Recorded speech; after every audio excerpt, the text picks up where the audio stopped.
आज की जो प्रेस कॉन्फ्रेंस है, आप सब ने देखा होगा कि जे.एंड.के में जो कोलिजियम ने हाई कोर्ट जजेस के लिए जो अपॉइंटमेंट, जो सीनियर लॉयर में से जो अपॉइंटमेंट के लिए प्रपोजल भेजा है, उसमें 11 नाम भेजे गए। इस बार हमें उम्मीद जगी थी कि जो सरकार डाइवर्सिटी की बात करती है, इंक्लूसिवनेस की बात करती है, सबका साथ सबका विश्वास की बात करती है, सबके विकास की बात करती है, तो इस बार कहीं ना कहीं जुडिशरी में भी कोलिजियम की तरफ से इस बात का संज्ञान लिया जाएगा, इस बात का ध्यान रखा जाएगा कि हर सेक्शन ऑफ सोसाइटी को इसमें कहीं ना कहीं स्थान मिले। लेकिन देख के दुख हुआ कि एक भी सिख जज को, हमारे भी बहुत से काबिल हमारे senior advocates practising lawyers Jammu Kashmir में हैं, जम्मू में है, कश्मीर में है, कठुआ में, लेकिन सबको इग्नोर करके इस लिस्ट में से, उनकी प्रपोजल में से ही निकाल दिया गया।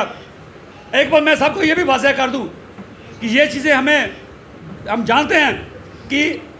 कॉन्स्टिट्यूशन में does not mandate reservation in the judiciary, नहीं करती, रिलीजियस बेस कोई रिजर्वेशन नहीं होती, but the spirit of equality under article 14 of the constitution of India and inclusive justice demands fair representation of all section of societies including minorities. संविधान की article 14 था भाई, ये प्रोविजन है उसमें कि सबको उसमें प्रावधान में उसमें रखा जाए। और हानरेबल सुप्रीम कोर्ट ने नेशनल जुडिशल अपॉइंटमेंट कमीशन की एक अपनी जजमेंट में 2015 की जजमेंट में it acknowledge the need for diversity in judicial appointments. उन्होंने कहा कि डाइवर्सिटी होनी चाहिए, और जब तक सबको इसमें नुमाइंदगी ना मिले तो उनको लगेगा कहीं ना कहीं हमारे साथ अन्याय हुआ है, बेइंसाफ़ी हुई है। उसके बाद कोर्ट का ये भी मानना था कि when a micro minority community repeatedly finds no representation, जब उनको लगेगा कि बार हमें इग्नोर किया जा रहा है, it raises serious concern about exclusiveness and equal opportunity with in the system. और अंत में सुप्रीम कोर्ट ने यह भी उसमें ऑब्जर्वेशन में दिया, उसने कहा बेशक दो the collegium may not be legally bound, पर उसके ऊपर संवैधानिक और नैतिक जिम्मेदारी बनती है कि बोलतावादी संरचना का प्रतिबिंबित करे, मत डाइवर्स कल्चर्स को इसमें इन्वॉल्व करे।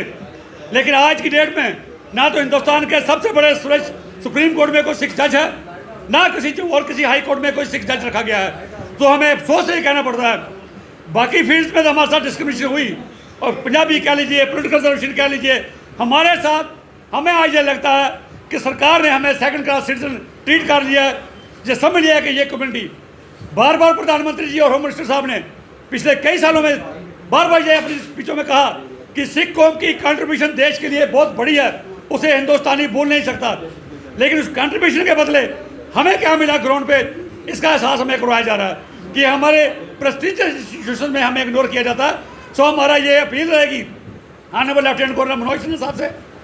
चीफ जस्टिस ऑफ इंडिया से, उसके बाद यूनियन लॉ मिनिस्टर से और होम मिनिस्टर साहब से, कि इस प्रपोजल को रिव्यू किया जाए और इस इंक्लूसिवनेस में हमारी माइक्रोस्कोपिक माइनॉरिटी के किसी न किसी शख्स को जरूर इनकॉर्पोरेट किया जाए, ताकि हमें लगे देश हमारा है, हमारा भी पूरा प्रतिनिधित्व हर जुडिशरी में भी बराबर में दिया गया है। तो इसलिए ये हमारी मांग रहेगी, क्योंकि आज भी हमारे बेहद काम बड़े ही काबिल हमारे senior advocates, practising advocates Jammu Kashmir में बहुत से ऐसे हैं जिनको लिया जा सकता है, जो डिजर्व करते हैं ऐसी क्वालिफिकेशन, लेकिन उसको इग्नोर करना पूरी कम्युनिटी में एक बहुत बड़ी निराशा है।